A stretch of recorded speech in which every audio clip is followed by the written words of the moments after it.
Bismillahirrahmanirrahim. Assalamualaikum warahmatullahi wabarakatuh. Salam sejahtera. Bersua lagi pada sesi PDPR bersama Cikgu bagi Bahasa Melayu tahun 3.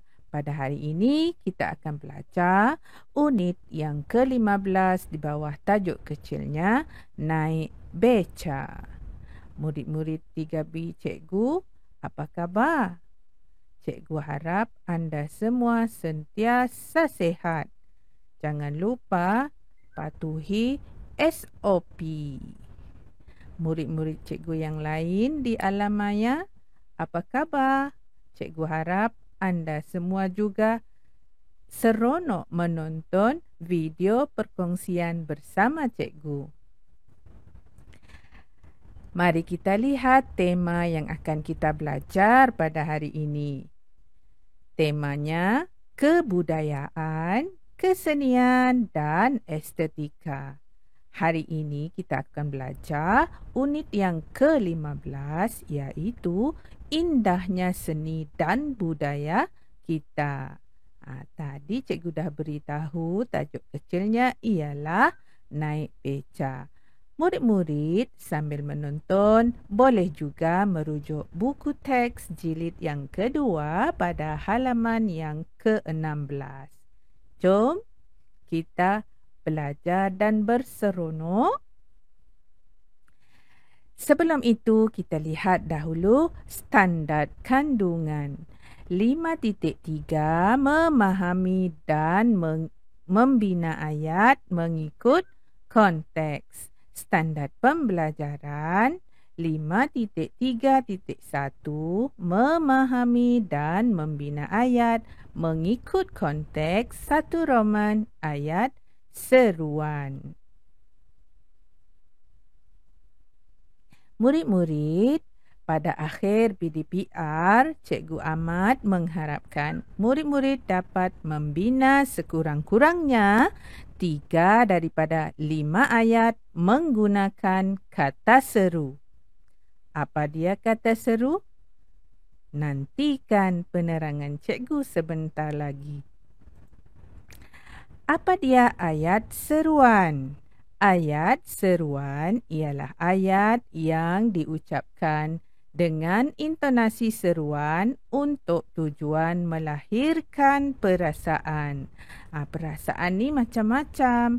Ada yang gembira, ada yang sedih, ada yang terkejut, ada yang kagum, bangga dan sebagainya. Intonasi seruan ini digambarkan dalam tulisan dengan tanda seru. Ini merupakan tanda seru dengan tanda seru yang terletak di akhir ayat. Maksudnya kalau macam ini ayat penyata, di hujungnya noktah, tapi ayat seruan di hujungnya tanda seru. Jom kita lihat contoh yang cikgu berikan ini. Murahnya rantai leher ini. Ini menunjukkan perasaan hairan. Syabas, kamu berjaya, menunjukkan perasaan gembira. Jom kita lihat syarat-syarat untuk membina ayat seru. 1.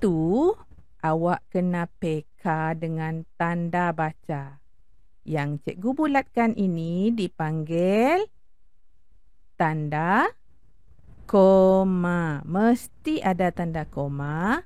Dan tadi cikgu dah terangkan, tanda seru terletak di akhir ayat. Sama juga ayat yang kedua ini. Mesti ada tanda koma dan tanda seru. Ini syarat pertama. Tanda baca mesti terdiri daripada tanda koma dan tanda seru. Dalam ayat seru mesti ada 2 tanda baca ini. Baik, itu yang pertama. Syarat yang kedua pula, cikgu guna kotak pula. Syarat kedua mesti ada kata seru. Ni nak dipanggil kata seru. Ayat pertama ni kata serunya Kata seru yang kedua ni syabas. Lepas ini ada banyak lagi contoh kata seru dan ayat seruan yang menunjukkan pelbagai jenis perasaan. Jom kita sambung.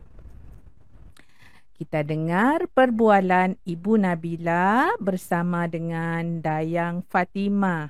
Kalau awak baca dalam buku teks, Ibu Nabila ni membawa Dayang Fatimah sebab dia baru berpindah ke Melaka. Siapa pernah pergi Melaka? Pergi kota Formosa. Melaka banyak beca, tengok gambar di tepi ni. Cikgu pun tak sampai lagi ke Melaka. Ingin rasanya nak melancong ke Melaka. Tapi sekarang tak bolehlah nak melancong sebab masih PKP. Ni tepi ni ada gambar pelancong menaiki beca. Comel tak beca ni? Mesti comel. Baik, kita dengar perbualan Ibu Nabila bersama Dayang Fatimah. Wah, cantiknya beca-beca di sini.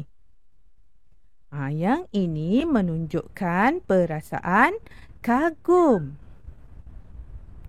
Itulah uniknya beca di sini. Hiasan pada beca-beca ini mempunyai elemen seni yang tersendiri. Patutlah ramai pelancong tidak melepaskan peluang menaiki beca jika ke Bandar Hilir. Yang ini kata serunya Ini menunjukkan perasaan terkejut. Mari kita naik beca dari Menara Tamingsari ke kota Formosa. Bayarannya cuma RM20. Murahnya tambang untuk menaiki beca? Ini menunjukkan perasaan hairan.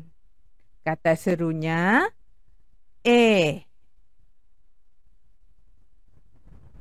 Beca-beca ini perlu dikekalkan sebagai warisan negara kita.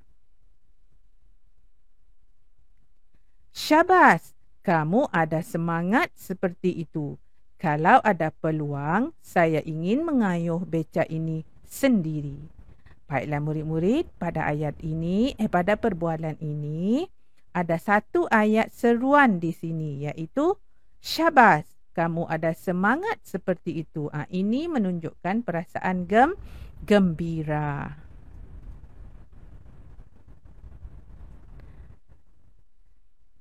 Amboi, hebatnya kamu. Yang ini menunjukkan perasaan hairan atau kagum. Tapi konteks perbualan ini, ia lebih menunjukkan perasaan kagum. Sebab, kenapa kagum? Kerana Dayang Fatimah sebelah ni, dia kata ingin mengayuh beca ini sendiri. Tu sebab dia, Ibu Nabila ni kagum. Jom, tiba masa untuk aktiviti pengukuhan.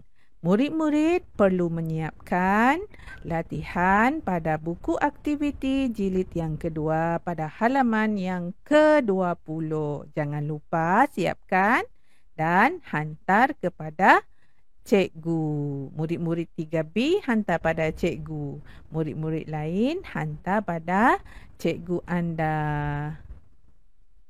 Terima kasih murid-murid kerana sentiasa memberi perhatian dan boleh menonton sehingga habis. Sehingga berjumpa lagi pada siaran PDPR Cikgu yang akan datang. Assalamualaikum.